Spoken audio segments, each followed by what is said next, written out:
भारत एक जाति व्यवस्था वाला देश है जहां लोगों को 3, 6, 9 श्रेणियों में विभाजित किया गया है।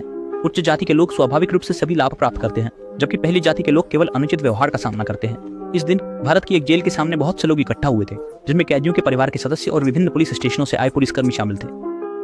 जेल के दरवाजे पर एक समूह कैदियों को रिहा किया जाने वाला है और जेल अधीक्षक दरवाजे पर खड़े होकर जाति पूछ रहे हैं।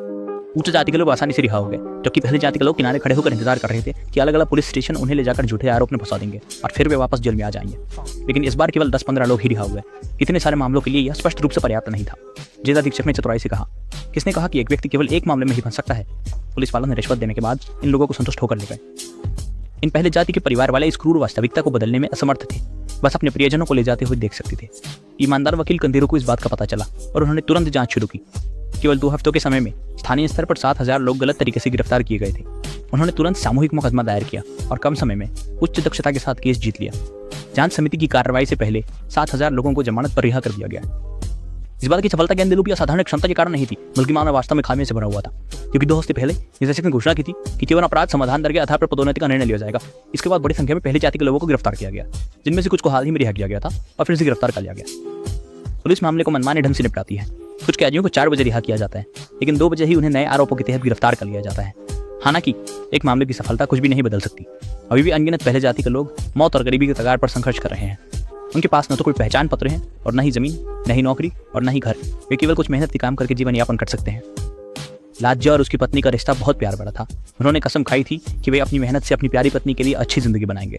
जनजाति के लोगों के पास एक प्रसिद्ध कौशल था, जो था सांप पकड़ना। उस दिन नगर प्रमुख की पत्नी शाही तरीके से सज रही थी और गलती से एक सोने की बालियां गिर गईं। जब वह उसे उठाने के लिए झुकी तो अचानक एक सांप निकल आया, जिससे वह डर के मारे कांप उठी और तुरंत लाज्या को बुलाने गई। लाज्या ने अपने पूर्वजों की दी हुई सांप भगाने की दवा ली और फिर एक मोटरसाइकिल पर सवार होकर तेजी से नगर प्रमुख के घर की ओर चला गया। लाज्या ने मेकअप टेबल के चारों ओर एक चक्कर लगाया, लेकिन उसे सांप नहीं मिला, बल्कि उसे मैडम की गिरी हुई बालियां मिल गईं। उसने सोने की बालियां लौटाने के बाद अनाज के गोदाम में जाकर कोने में सांप को खोज निकाला।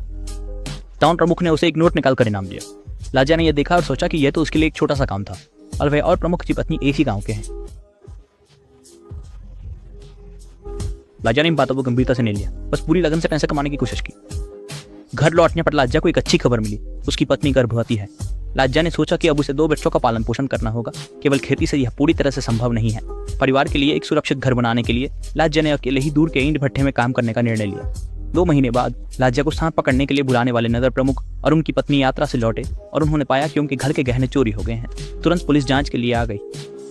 पुलिस ने एक सिगरेट का टुकड़ा और कुछ संदिग्ध उंगलियों के निशान इकट्ठा किए। एक पुलिसकर्मी ने पूछा कि क्या हाल ही में कोई अजनबी आया था?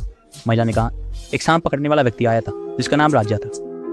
पुलिस ने लाज्या को संदिग्ध मान लिया